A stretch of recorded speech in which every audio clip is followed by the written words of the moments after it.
Today, something that all of you wanted to know but were afraid to ask. Or maybe you weren't, but any case. Do you know what's ABS? Good if you do, but if you don't, we will talk about it very soon. So we are talking about cars and how they move specifically around curves. All of us have cars or have been in the cars, drove a car, rode the car. So sometimes you probably remember that feeling that when you're turning the car, and let's say you're in a passenger seat, right? And then the driver turns the car to the left, you feel that you're being swooshed all the way to the right. And it looks like there is some force that was applied to you. So, from physical sense, a force that pushes you to the right when the driver is turning to the left. However, it's not really the force that's being applied to you, or it's not some like centrifugal force, some mystic force that's applied to you. It is the um, desire or the tendency for the passenger to go straight. So your body is trying to go straight while the car is moving away from you, moving to the left. So what's happening? That means that the car's door is pushing on you from the right because the car is kind of like moving away from you. So that's what we see on this diagram here. We have a passenger who is here, the driver who is here. The passenger, the tendency for the passenger is to go straight. Force on the car is towards the center, we know the centrifugal force, which means that the force on the passenger is also going to be over here. So for us, it feels that, as I said many times already, the door is pushing us towards the center. So that is our um, highway curves studies.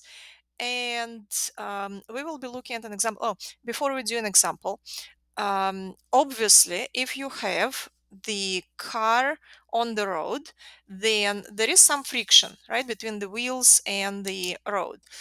Now, the thing is, since the wheels are turning, the bottom of the tire is technically at rest every single moment, right? So if you just take a snapshot, the tire is at rest. However, um, if the static friction is not great enough, so for example there is icy conditions, the rain just started, right, or there is a high speed, that's why there is a speed limit on freeways, the static friction force is going to be less than mv squared over r, and the car is going to skid out of a circular path into a more straight path. Okay, that's why we have our freeway speed limit. So the car has that friction, the static friction, not kinetic friction, and it is like attached to the road. Okay, with that said, let's take a look at this example. Skidding on a curve. So we have 1000 kilograms car rounds the curve on a flat road of radius 50 meters at a speed that is conveniently converted for us into meters per second. Will the car follow the curve or will it skid? And we have two assumptions here. A, the pavement is dry, the coefficient of static friction is 0.6, and then the pavement is icy, and then the coefficient of static friction is only 0.25. So we have to think about the possible forces. We remember that the Newton's law requires us to look at the total force. And the car will have the vertical forces are your force of gravity, mg, and then you will have your normal force. So, and those are the only forces. So that means that we know that the normal force has to be equal mg. And then if we calculate, if we plug in our 1000 kilograms multiplied by 9.8 meters per second squared, we are going to get 9,800 newtons. But that's a normal force. We are interested in the force of friction. Remember that force of friction, the one that is pointing towards the center of the curvature of the circle, that force, remember, um, is going to be proportional to the normal force. So that means that our friction force, the maximum friction force, will have to be equal um, 0.6. We have zero point 0.6 times 9,800 newtons. That is going to give us 5,880 newtons. Okay, that's good. That's the force of friction that we need. Now, what force do we have? We have MAR, which is mv squared over r. That's the force, the centripetal forces. That is going to be equal 1000. We're just plugging it in. For velocity, we plug in our 15 squared. Sorry, I'm not writing down the units here so that everything fits. And dividing it by 50 meters, and we are going to get 4,500 newtons. So what that means is that the force of 4,500 newtons is needed, and that is the force exerted by the road as a static friction force. And because the car's force, the friction force, is more, that means that the car will follow the curve. Okay, so our F friction, so what we got, our friction force is greater than um, the sum of our forces, Fr, right? So, as I said, the car will follow the curve, and that was part A. All right, on to part B. For part B, we still need 4,500 newtons, but let's calculate the friction force. Now we're multiplying 0.25 times 9,800 newtons, and we have a totally different story. We have only 2,450 newtons force, which means that the car is going to skid because this force is less than the force that is needed.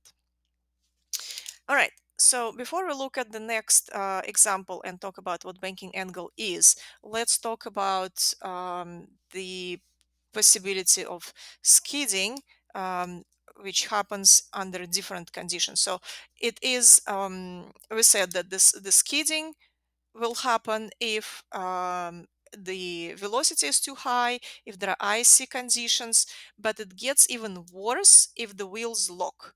That means that the wheels are not turning anymore.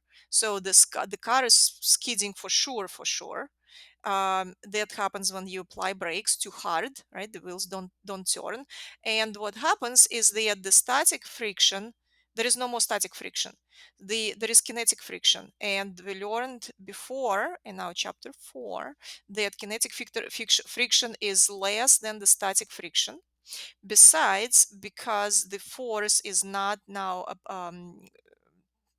applying to the center, from the car to the center, the force, who knows how it's gonna well, it's gonna be actually the opposite way. So the car is going to lose control. It's going to start spinning in whatever direction. I'm speaking from experience. I've been in a car accident before.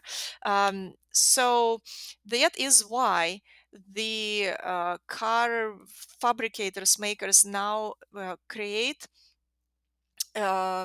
make sure that the wheels don't lock. So because of that, there is a system that is called ABS, which stands for anti-block brakes. ABS, anti-block brake, and anti-lock brakes exists, and that system is designed to limit brake pressure before the point where skidding would occur. Okay, so, and that is happening because of the sensors, because of the computer. So nowadays cars have that. All right, next we are looking into a banking angle. So a banking angle means that the road is not horizontal, it's now slanted, like on this diagram. The banking can reduce the chance of skidding because the normal force is now acting perpendicular to the road, and it will have the components, the horizontal and the vertical components, like you see on the diagram here. And it reduces the reliance on friction. For a given banking angle theta, this is angle theta here, there will be one speed for which no friction at all is required. And this will be the case when the horizontal component of the normal force towards the center is just equal to the force required to give a vehicle its centripetal acceleration. In other words, that happens when, I'm going to write it over here, that happens when F n sine theta equals mv squared over r. So that is no friction required. No, that is the conditions when no friction is required. No friction required. Required. Okay. Ta-da. So the banking angle of this rod, angle theta, is specially chosen so that the conditions, this condition holds for a particular speed, the speed limit, right, called the design speed. And with that said, we're going to look at this example, banking angle for a car traveling with a speed v around a curve of radius r. Determine the formula for the angle. I love creating the formulas, at which the road should be banked so that no friction is required. Okay, so this is what we're going to do. So we can see the diagram of the car here, right? And we know that the acceleration along the y-axis is going to be 0. And the sum of the forces along the y-axis has to be equal 0. That means that f n cosine theta minus mg equals 0, or has to be equal mg. From here implies that the normal force has to be equal mg over cosine theta. So you can see there is actually a slight difference from our previous problems, because the y and the x, now they're horizontal and vertical, right? Or vertical and horizontal. So it's not along the slope anymore. So that's why we end up with fn cosine theta. Okay. Now, when we look at the horizontal components, well, we have fn sine theta. We can see that. And it has to be equal our fn sine theta. And it has to be equal mv squared over r. Instead of fn, we plug in mg cosine theta. So let's see what happens. We have mg over cosine theta times sine theta equals m v squared over r. Sine over cosine, we remember it's going to be tangent theta. M's cancel out, and then you divide both sides by g, so you have v squared over gr. So tangent theta is v squared over gr, or rg. So that is the formula to figure out the banking angle when no friction is needed at the speed v. Okay, so if we know the speed, we can figure out the banking angle.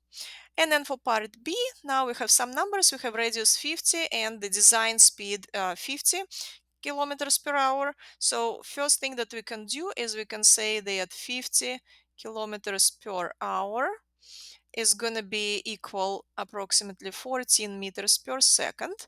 We can make our conversion. So then tangent theta, now we plug it, just plug it in, that's it. V squared is going to be 14 meters per second squared, divided by g, which is 9.8 meters per second squared, and then r is 50 meters. And now we can multiply everything and get 0.40.